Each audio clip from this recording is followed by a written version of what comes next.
C is for cold winter's mornings. C is for crisp frosted ground. C is for cork-bodied floats. C is for corn. C is for century-old centrepin reels. C is for cane rods. C is for the challenge of getting to the water. And C is for carp. C is also for compromise. Ordinarily at this time of year, I'd be focusing my attention on the rivers in pursuit of chub, perch and pike. But sustained rain had led to flooding, meaning instead I was looking for the subtle feeding signs of winter carp at an old estate lake. This was somewhat of an impromptu trip, and I didn't have particularly high hopes, but it did at least give me the opportunity to give a run out to some vintage floats that I acquired. Like a lot of my fishing tackle, it came from a bric-a-brac stall at a local market, along with a handful of other floats, including perch bobbers and indeed some cork pike floats. Now, in colour and design, this Avon float might not have been the best choice, but it does pain me so to see old fishing tackle encased in glass prisms and display cases when it can still be used. The one concession is that with the oldest of tackle, I tend to only use it on still waters. So although this is an Avon style float, the chances of me using it on a river are quite slim, for the simple reason that if it is lost, at least on a still water, especially one such as this, you can wade out and retrieve it rather than watch it disappear off downstream.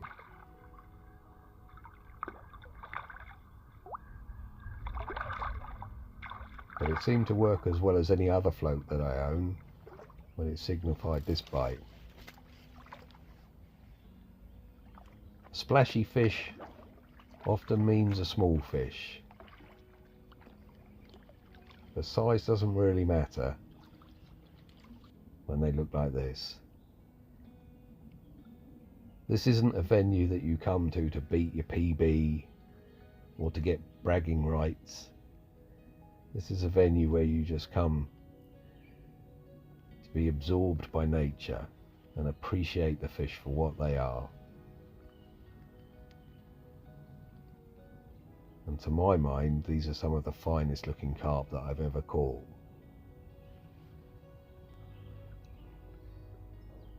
With a history that stretches an awfully long way back.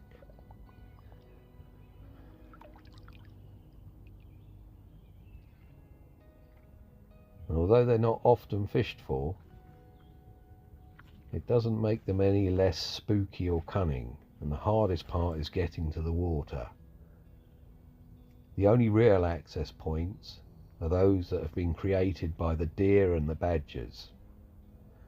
So there's an awful lot of pushing through bushes and trees and brambles, and then hoping that you can tempt the resident carp to an area that you can at least get to them from. And that's the challenge of these old, small, forgotten ponds and lakes. It's not about pounds and ounces. It is about just challenging yourself to be able to succeed.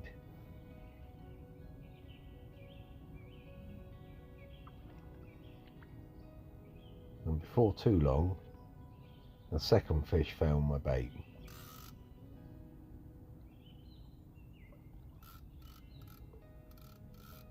And this one was doing its utmost to get into some old roots, and I was having to do my utmost to keep the rod out of the trees. But eventually we managed to line things up and the fish came to the net. a different looking fish from the first, far more sparsely scaled, and in fact more reminiscent of the fish that I used to catch when I first started fishing here some 40 years ago.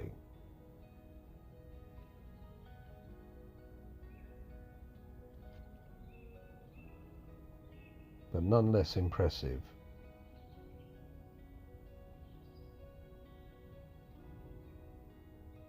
I stood and watched and waited for a while until I saw some more signs, and then it was time to rebait with a couple of kernels of corn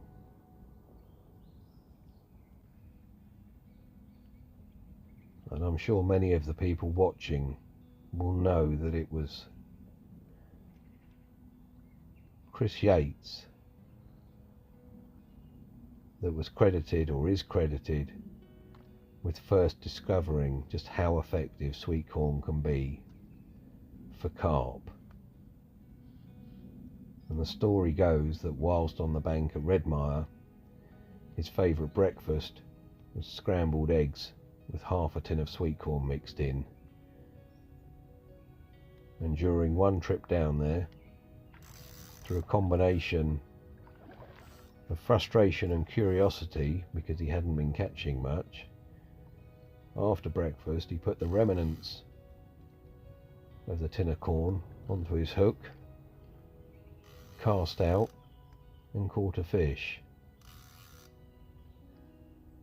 And of course, 45 years ago, on the 16th of June 1980, he used that bait and that technique to very good effect to land a fish of 51 pounds and 8 ounces. The first 50-pound carp in the country, and of course a British record. And whilst these fish don't reach such sizes, I am convinced that they share a lineage with the Redmire fish. I've never been able to prove it, but I really do. Everything that I've found out about the place suggests that they are Leany strain, or the Galician strain.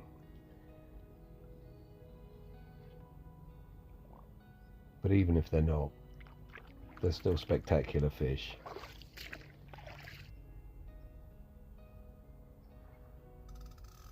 And probably the most important thing to remember is that if you have the urge to go fishing, then C is for the fact that you've always got a chance.